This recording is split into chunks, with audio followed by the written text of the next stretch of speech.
Hello everybody, welcome back to the channel. My name is Josh and I sell used stuff on eBay. And a few new things here and there. We got like 34, 35 orders going out today. One on TrueGather, the rest on eBay. Some are down here in this unit, some are in the other unit. So stay tuned if you want to see all those. Also at the end of this video, or maybe I'll throw it in the middle, who knows. I'm going to go over the last big CD purchase I made, just kind of where we're at, give like a 1 month update from how that's gone, and did I make my money back? And what else we got going on? Because I made another big purchase because of that. Actually bigger than the original CDs, but I'm gonna show you guys what sold. Then we'll talk about how that CD purchase went, and yeah, let's do this. All right, so here's what we got. First things first, this is the TrueGather sale of the day. If you're not selling on TrueGather, you might as well. You can automatically link your eBay store to there. Not a lot of sales, but when stuff sells, hey, it's a nice little bonus. Everything automatically list and delist. But this is just a Starbucks CD. They put these out for several years. I don't know if they still do this or not. But yeah, just a bunch of various artists on there. Starbucks, do we have the year on here? I feel like this was 2007, but I could be totally wrong. And then one other CD here, She Paints Words in Red by House of Love. I think we do have a few more CDs.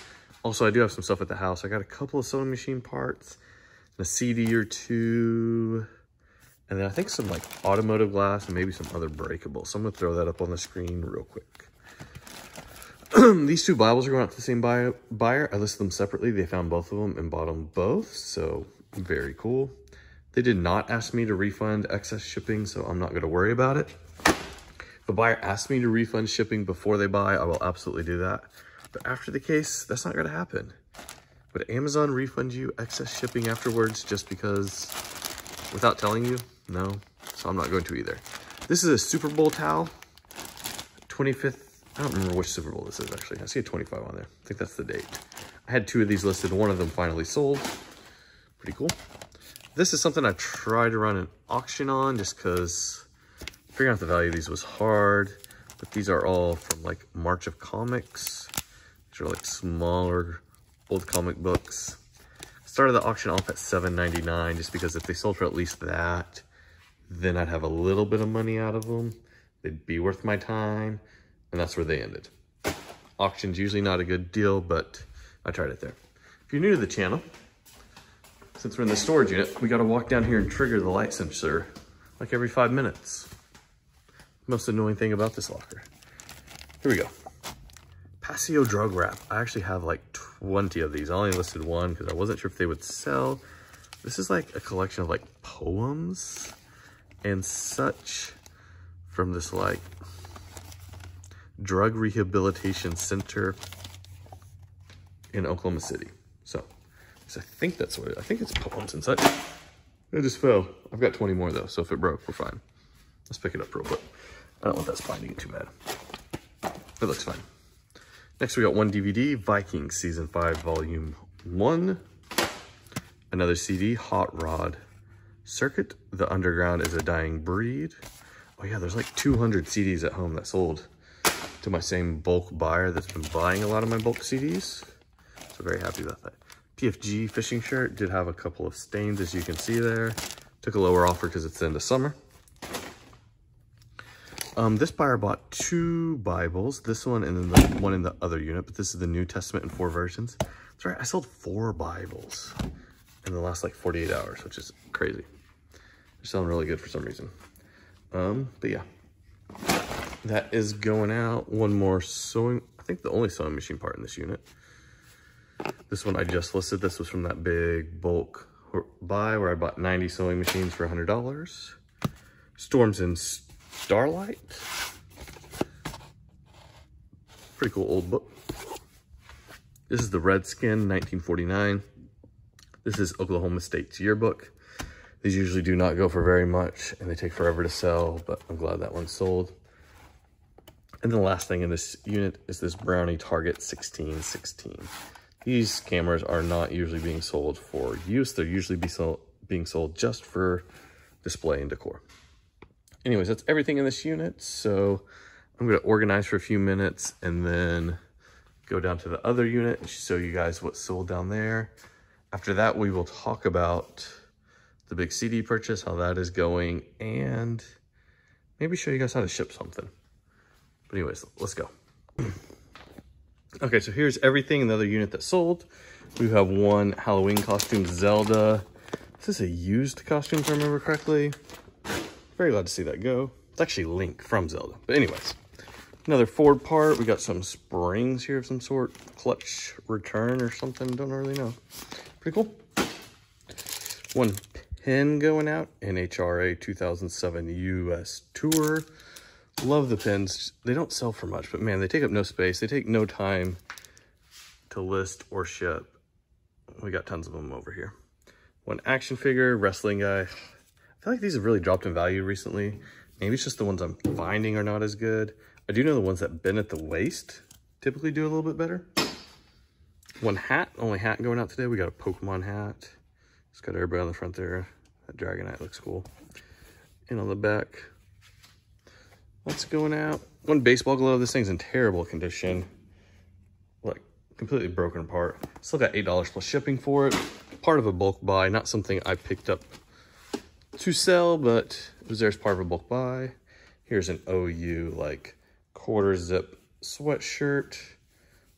So yeah, college stuff. Selling right now. Pick up your local college stuff. Get it listed. If you got it sitting around listed, it's selling right now. Civil War Tales of Tennessee Valley by William Lindsay McDonald. Pretty cool. Lots of books going out. Today, lots of Bibles and nonfiction. One pair of Levi jeans going out. These are $5.95s. 36-32, not a great size. 32-36 would have been a much better size. Ooh, about missed this. This is pretty cool. It's a little golf ball divot marker thing. And it's from the old course at St. Andrew Links. Put that in my pocket so I don't drop it. We got foundations for superior performance, warm-ups, and techniques for band. It's cool stuff. It's selling right now. Another Bible going out to the same buyer, Holy Bible Illustrated. And then we got 15 of these Thundercats comics. What is that? Let's see how much these were originally. $1.99 comics. $8 for 15 of them. And last but not least, we got this screw to a KitchenAid. I only got like $6 plus for this thing, but pulled it off a broken KitchenAid to salvage a little bit of value from it. That is everything we got going out today.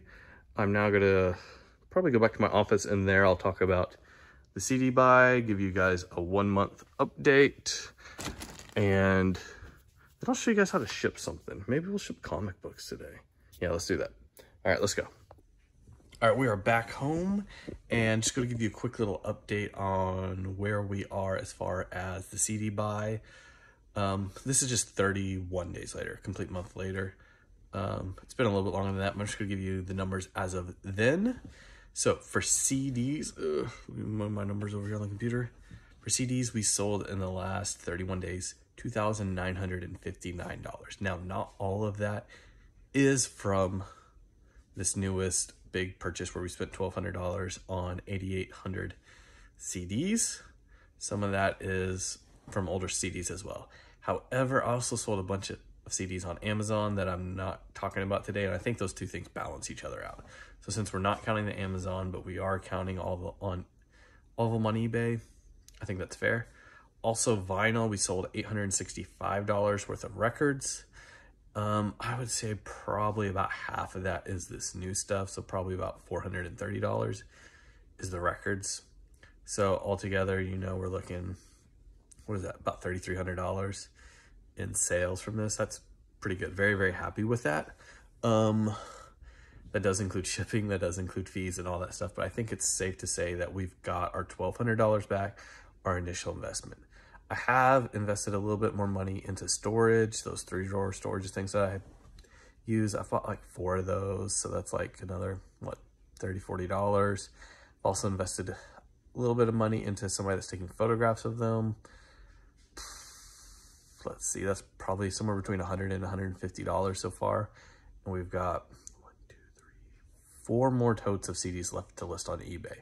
So we're not even done with those. All the Amazon ones are done.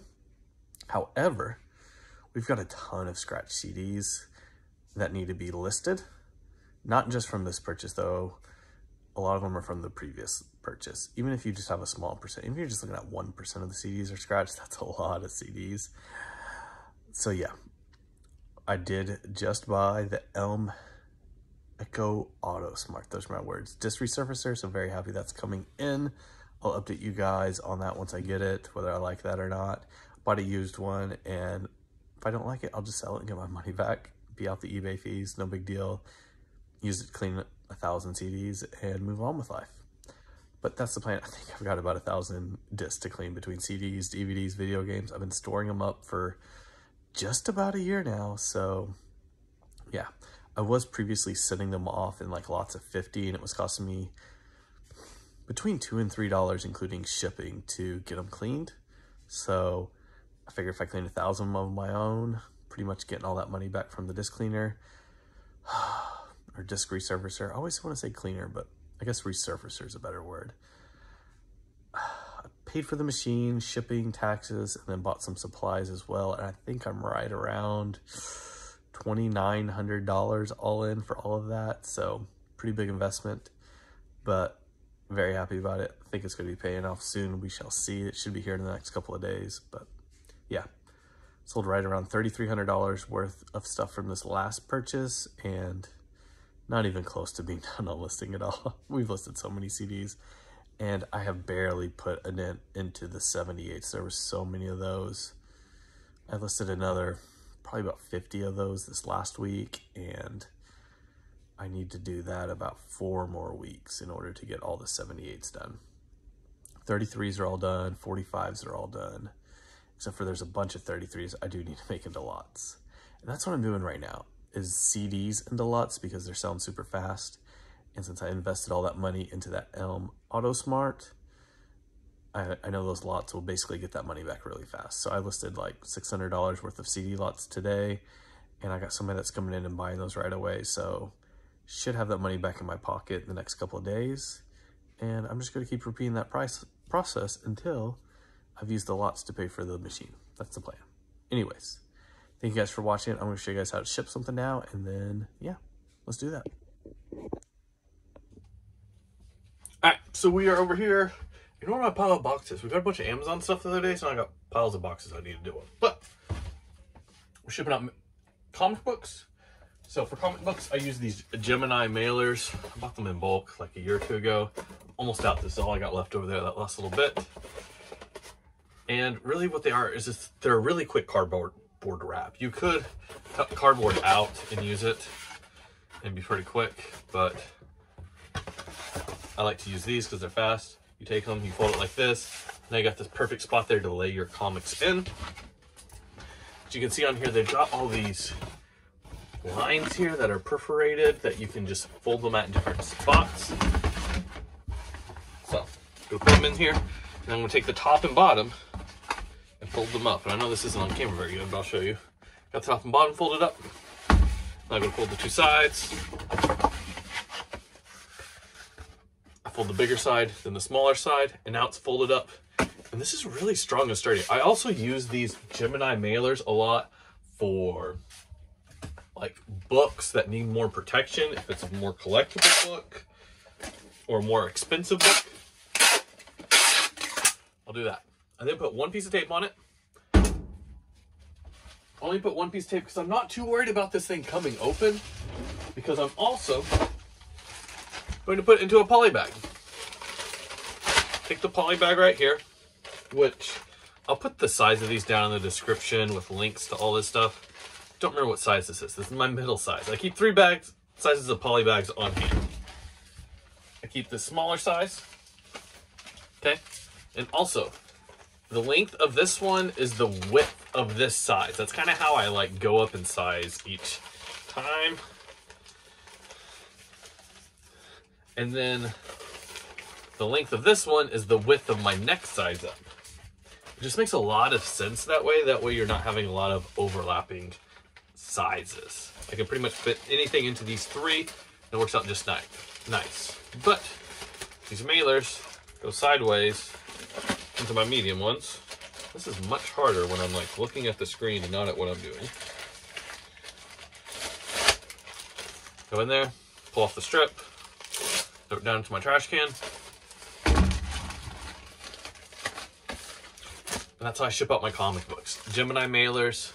You could cut out cardboard, but these Gemini mailers just save you a lot of time. I do have scrap cardboard laying over here by my desk that I use for random things that don't fit into these, but I got these. I just need to weigh them on the scale, print a label, ship them out. It's that easy. Yeah, see you guys next time. Goodbye.